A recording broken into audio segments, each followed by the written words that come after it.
इसमें गुरुग्राम पुलिस को एक महिला के द्वारा अपने पति को गुम होने के बारे में शिकायत फाइल की गई थी।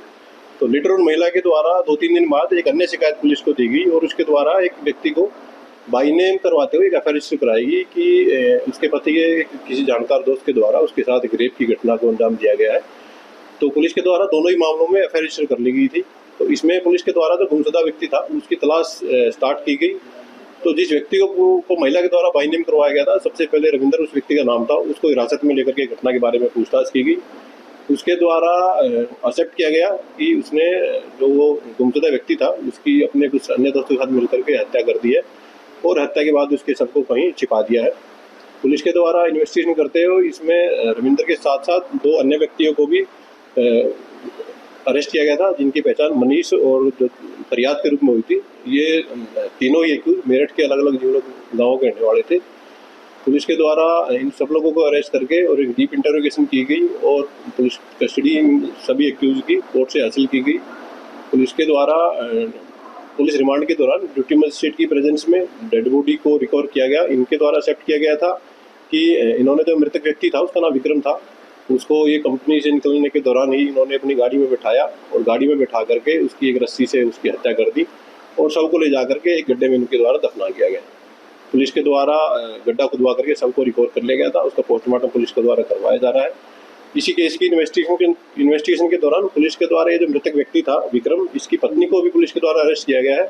इसकी पत्नी का नाम सोनी देवी है और वो स्थायी रूप से वो बिहार के गाँव की रहने वाली है। इस मामले में जिस व्यक्ति के द्वारा उस लाश को दफनाने के लिए गड्ढा खोदा गया था उसका नाम शंकरलाल है। करीब 60 वर्षीय ये व्यक्ति है। ये भी मेरठ उत्तर प्रदेश का ही रहने वाला है। तो इन सभी को पुलिस के द्वारा अरेस्ट कर लिया गया है। घटनाक्रम में ये खुलासा पुलिस के द्वारा किया गया है कि ये जो सोनी देवी थी जिसके द्वारा की अपने पति की गुमशुदगी की और एक रेप की एफआईआर रजिस्टर कराई गई थी, इसके तथा जो मेन एक्यूज था रविंदर, इन दोनों के बीच में कुछ इलिसिट रिलेशन थे और इन्हीं मोमेंट्स का इन्होंने एक वीडियो अपने फ़ोन में कैप्चर किया हुआ था। जो मृतक था उसकी 13 वर्षीय बेटी के द्वारा वो वीडियो देख लिया गया और उसके बारे में अपने पिता को बताया गया। इसी बात का इन दोनों को पता लग गया तो उन्होंने बेसिकली गूगल से और यूट्यूब से सर्च करके इस हत्या की वारदात को का तरीका था उन्होंने सर्च किया और इसको इम्प्लीमेंट करते हुए इन्होंने इस व्यक्ति की हत्या करके इसके शव को दफना दिया था।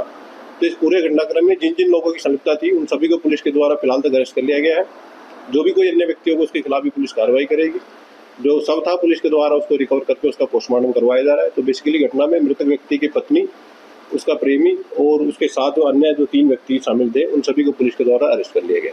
महिला की क्या भूमिका रही? देखिए, महिला के द्वारा जो मेन आरोपी है रविंदर, उसके साथ मिलकर के ही इस घटना की साजिश रची गई थी। अभी तक ऐसा खुलासा हुआ है।